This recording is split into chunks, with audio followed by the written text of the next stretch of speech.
I'm Brett Woodable. Welcome to the Devious Motives video that we like to do right here. And we're taking a look at Afghanistan. The crisis continues in Afghanistan, sadly. The reality on the ground is this. You're starting to see an impact of the split in the transatlantic alliance that has actually been in existence for 70 years. NATO is starting to really be shaken. During an update earlier today, Admiral Kirby there at the Pentagon was asked a pretty direct question by Jennifer Griffin from the Fox News channel. And he basically said, I'm not going to comment on it. What was the contents of the report? What was this? Apparently, the 82nd Airborne wanted to do a jump into Bagram Air Base to retake the air base to have more strategic options in Afghanistan. And according to the reports that Jennifer Griffin was referring to, the whole situation was scotched at the White House.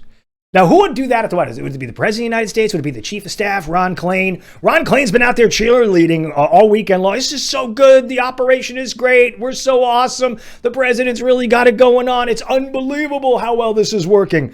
It's not. This is not working well. You still have tens of thousands, 100,000 Afghans that you want to try to get out. And what's going to happen? Well, the deadline is a week from tomorrow. It's the 31st.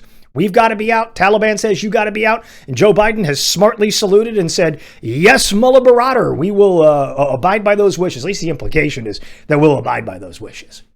So, I mean, I look at the situation and I say to myself, what is the long-term damage potential for what it is that we've done in Afghanistan? Well, here is the long-term damage potential. If your allies are uncertain about whether or not you're really committed to the cause, that's a big deal. If your allies doubt that you're committed to the cause, that's an even bigger deal. And if your allies are already having conversations among themselves saying, this guy lost his fastball, we don't know that America's going to be there, we got to come up with a plan B or a plan C, well, that's a nightmare scenario. The Europeans are in a different position than we are in the United States. I know the border is wide open in Mexico. I know that's the doings of the Biden administration with that executive order to bring everybody in who wants to come into the United States. But there's something even worse if you're sitting there in a European capital. And that is, you remember 7 short years ago when ISIS, then dismissed as the JV squad by the President of the United States, Barack Obama, and Vice President Biden, you remember what they did on European soil. And the Europeans have a much bigger radicalization problem when it comes to radical Islamic terrorism than we do here in the United States. Yes, we've had terrible incidents. The Pulse nightclub, that was under the Obama-Biden administration. Fort Hood, that was under the Obama-Biden administration. San Bernardino, that was under the Obama-Biden administration. All of those things are very serious, very concerning realities. But the Europeans have had it 10 times worse. Bataclan nightclub, Charlie Hebdo, but Brussels airport, the 7/7 bombing there in London back when Bush was president, the 3/11 bombing at the Madrid train station. The Europeans have suffered mightily at the hands of the radical Islamic terrorists. The Ariana Grande concert up in Manchester. All of these absolutely horrible incidents. And the reality is now you've got 5,000 really bad guys that got out of the jail at Bagram, and they're going to be looking to try to wreak that havoc. Not to even mention the people that have already come across our border. One of the reports I saw earlier today said that there were 3,000 special interest people that had come across our border.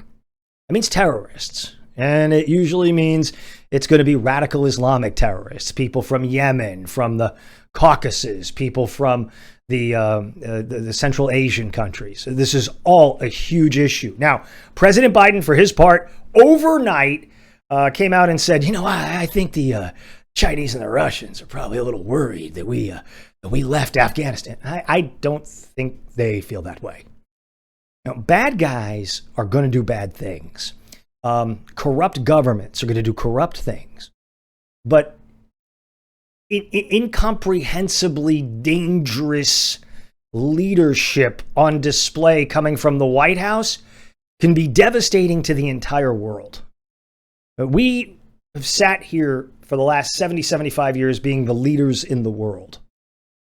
What bothers me in the wake of what we saw with the conversation about the Great Reset coming out of Europe is that it appears to me that the Great Reset isn't just economic socialism and paying people universal basic income and doing the Green New Deal, which is what Klaus Schwab wants more than anything at the World Economic Forum. I believe we have seen this play out in a way that is really frightening. We're the hegemon right now in the world, and it's that simple. I mean, we're the biggest superpower. I know the Chinese claim to be the biggest superpower, but we are still right now the biggest superpower, but we're coming down those notches very quickly. Very quickly. The United States is a universal force for good as long as the world believes our promise. Our promise is now in question. So what we have to watch over the coming hours and the coming days is whether or not we are going to stand up and stand firmly in the face of this Taliban threat, or we're going to turn around and walk out the door. We have a commander-in-chief whose inclination has never been right. In 50 years, said Bob Gates. It's never been right. And his inclination now is to walk away, and I don't think he is inclined for a moment to turn back around and try to fix this. This is a deadly serious situation. I'm Brett Witterbull. This is Devious Motives on Rumble.